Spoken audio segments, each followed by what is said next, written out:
निर्मला जी सब्जी लेने मार्केट गई हुई थी, लेकिन वहां अचानक बारिश आ गई। बारिश से बचने के लिए निर्मला जी जैसे एक रेस्टोरेंट के नीचे जाकर रुकी।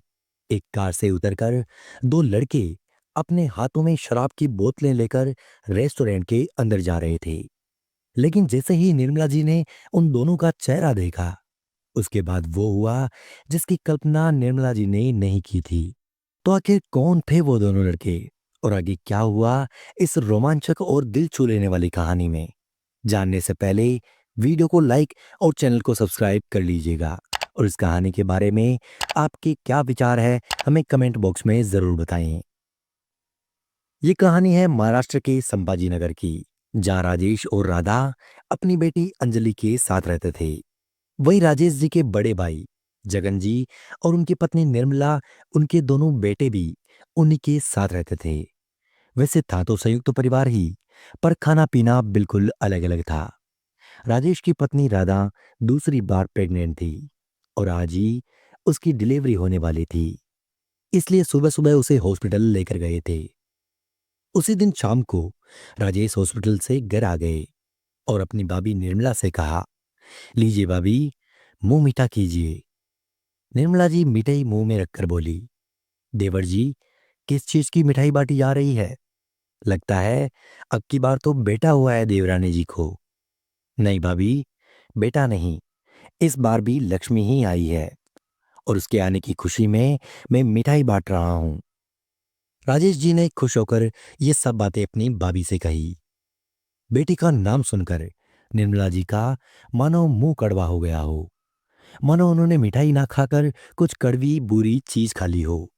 वह एकदम मुंह बनाकर बोली, बेटी होने की मिठाई कौन बांटता है, वह भी दूसरी बेटी होने की। मिठाई तो बेटों के होने की खुशी में बांटी जाती है। बेटियां तो शादी होकर ससुराल चली जाती है। बेटे ही तो वारिस होते हैं, बुढ़ापे में माँ बाप को देखते हैं और उनकी देखभाल करते हैं। अब देखो, हमारे भी दो बेटे हैं, हमारे बुढ़ापे का सहारा जो है वो। निर्मला जी को अपने दो बेटे होने पर बहुत घमंड था। उसी घमंड के आगे वह अपने देवर जी को नीचा दिखाना चाहती थी। लेकिन राजेश जी ने बुरा नहीं माना और कहा, कोई बात नहीं भाभी, मेरे बेटा नहीं हुआ तो क्या हुआ, मेरी तो यही बेटियां मेरे बुढ़ापे का सहारा बनेंगी। ये कहकर वह अपने घर के अंदर चले गए। उधर राजेश की पत्नी राधा अस्पताल से डिस्चार्ज होकर घर आ गई थी। अब वह दोनों अपनी बेटियों को बड़े प्यार से पालने लगे। उन्हें इतने प्यार से बेटियों की परवरिश करते देखकर निर्मला जी मुंह बनाती और कहती रहती थी, देखो कितने लाड लड़ाए जा रहे हैं। जितने भी लाड लड़ा लो, नाम तो रोशन बेटे ही करते हैं और बेटे ही बुढ़ापे का सहारा बनते हैं। बेटियों का क्या है, कितने ही नखरे उठाओ, लेकिन ये शादी होकर अपने ससुराल चली जाती है। निर्मला राधा से हमेशा कहते रहती थी, तुम एक बार फिर से देख लो, क्या पता आपके बेटा हो जाए। तब राधा उनकी बात सुनकर कहती, भाभी, बेटा होना होता तो अब तक हो जाता। और वैसे भी मुझे तो मेरी दोनों बेटियां बहुत ही प्यारी है। हम उनकी परवरिश करके ही अपने सारे सपने पूरे कर लेंगे। हम बेटे और बेटी में कोई फर्क नहीं मानते। राधा का जवाब सुनकर निर्मला जी मुंह बनाती और कहती थी, देखूंगी, जब ये बेटियां तुम्हें छोड़ के ससुराल चली जाएंगी, तब देखूंगी तुम दोनों को। तब तुम्हें मेरी बात बहुत याद आएगी। मुझे अपने बहू बेटों में आराम करते देखकर तुम बहुत पछताओगे। वह हमेशा उनसे ये कहकर अपने घर चली जाया करती थी। निर्मला ने घमंड में अपने दोनों बेटों को बड़े खुलेपन से पालना शुरू कर दिया। इसी घमंड के चलते वह अपने बेटों को खुली छूट दे रही थी। निर्मला उनके प्रेम में इतनी अंधी हो चली थी कि वे जो कर देते थे वो उसके लिए सही था। ना उन्हें ढंग से पढ़ने के लिए कहती और जो भी जायज या नाजायज फरमाइश करते वह भी पूरी कर देती थी। एक बार उसके पति ने उसे समझाने की बहुत कोशिश की कि सिर्फ लड़कियों को नहीं, लड़कों को भी गलत करने से टोकने की जरूरत होती है। निर्मला, तुम उनकी गलतियों को नजरअंदाज करके गलती कर रही हो। पर निर्मला अपने ही धुन में मस्त थी। वहीं दूसरी तरफ राजेश और राधा ने अपनी दोनों बच्चियों को पढ़ाने के लिए अपना जितना भी जुड़ा हुआ धन था, वह सब कुछ अपनी बेटियों की पढ़ाई में लगा दिया। ये देखकर निर्मला जी और भी मुंह बना लेती और कहती, एक तो बेटियां, और ऊपर से जो जोड़ा जंगोड़ा है वह भी सब कुछ बेटियों की पढ़ाई के ऊपर बर्बाद कर रहे हो। अरे बेटियों को पढ़ाने से क्या फायदा? ये तो ब्याह कर ससुराल चली जाएंगी, पीछे तुम दोनों बुढ़ा बुढ़ी रह जाओगे। इन्हें अपने बुढ़ापे के लिए संभाल कर रखो। क्या इन्हें बेटियों के पीछे बर्बाद क्यों कर रहे हो तुम? ये कौन सा कमाकर तुम्हारे बुढ़ापे का सहारा बन जाएगी? उनकी बातों पर ध्यान न देकर दोनों पति पत्नी अपनी बेटियों की परवरिश करने और उन्हें अच्छे से अच्छे संस्कार देने और पढ़ाने लिखाने में पूरी तरह से जुटे हुए थे। तब अपनी बातों का असर ना होता देखकर निर्मला जी चिढ़कर रह जाती और अपने बेटों की बड़ाई करने लगती थी। धीरे धीरे दोनों बेटों की आए दिन उनकी स्कूल में से शिकायतें आने लगी कि वह लड़ाई झगड़ा कर रहे हैं, किसी से अभद्र भाषा में बात कर रहे हैं। निर्मला जी के पति जगन जी उन्हें समझाते तो निर्मला जी उनके बीच में आ जाती और कहती, अजी क्या हो गया? बच्चे ही तो है, बच्चे तो इतनी छोटी मोटी हरकत कर ही देते हैं। आप क्यों हर वक्त मेरे बच्चों को डांटते रहते हो? देखना, एक दिन यही हमारा नाम रोशन करेंगे। तब जगन जी भी चिढ़कर बोलते, ये नाम रोशन करेंगे? नाम तो रोशन अभी से कर रहे हैं। हर किसी से बदतमीजी से बहुत बात करते हैं, किसी को अपने आगे कुछ नहीं समझते। अभी से ही ना जाने कौन कौन से एब इन्होंने शुरू कर दिए हैं, और ये हमारा नाम रोशन करेंगे। नाम तो ये रोशन करेंगे निर्मला, लेकिन अच्छे कामों से नहीं, बुरे कामों से करेंगे। मेरी बात ध्यान से सुन लो। अगर इनका यही हाल रहा तो देख लेना तुम, एक दिन बहुत पछताओगी। लेकिन निर्मला जी ने कभी उनकी बातों पर ध्यान नहीं दिया और हमेशा बच्चों का पक्ष लेती रही। एक दिन निर्मला जी सब्जी लेने मार्केट गई हुई थी। अचानक वहां बारिश शुरू हो गई, तो निर्मला जी बारिश से बचने के लिए छत ढूंढने लगी। पास में एक बड़े रेस्टोरेंट की छत के नीचे जाकर वो खड़ी हो गई। तभी एक कार में बैठकर दो लड़के वहां आए। जैसे ही वो लड़के गाड़ी से उतरे, निर्मला ने देखा कि उनके हाथों में दो शराब की बोतलें थी। निर्मला ने जट से उनके चेहरे को देखा तो रात की सांस मिली, क्योंकि वो दोनों लड़के उनके बेटे नहीं बल्कि कोई और थे। वे दोनों लड़के उस रेस्टोरेंट के अंदर की तरफ चले गए थे। तभी रेस्टोरेंट के मालिक ने बाहर आकर निर्मला से कहा, माँ जी, आप बाहर क्यों खड़ी है? जब तक बारिश रुके आप अंदर रुक सकती है। एक बार की तो निर्मला ने मना कर दिया था, लेकिन दोबारा आग्रह करने पर वह अंदर चलने के लिए राजी हो गई। लेकिन जैसे ही उसने दरवाजा खोला तो अंदर का नजारा देखकर उसके होश उड़ गए। वहां निर्मला के दोनों लड़के अपने कुछ दोस्तों और कुछ लड़कियों के साथ शराब की पार्टी कर रहे थे, और उनके साथ वे दोनों लड़के भी थे जो गाड़ी से उतरकर शराब की बोतलें हाथ में लेकर गए थे। वहीं निर्मला जी चुपके से वापस बाहर आ गई और बारिश में भीगते भीगते सीधे घर चली गई। अब वे ऐसी दुविधा में फंस गई थी कि किसी को कुछ कह भी नहीं सकती थी। उसके बाद उसने थोड़ी सख्ती बढ़ा दी, लेकिन दोनों बेटे अब हाथ से निकल चुके थे। लेकिन एक दिन की बात है, उनका छोटा बेटा अपने ही कॉलेज की एक लड़की को लेकर भाग गया, जो कि दूसरी बिरादरी की थी। धीरे धीरे उनके दोनों बेटों की हरकतों ने निर्मला जी का जीना हराम कर दिया था। अब उनकी इच्छा जागी कि उन्हें एक बेटी चाहिए, वह भी किसी भी कीमत पर। उधर जगन और उनका बड़ा बेटा दिनेश दोनों मिलकर छोटे बेटे रजत को ढूंढने में लगे थे, लेकिन उसका भी कहीं से कोई पता ना चल रहा था। अपना काम छोड़कर वह उसे ढूंढने में लगे हुए थे। पैसा लग रहा था, वो अलग था, लेकिन कुछ भी फायदा हासिल हो नहीं रहा था।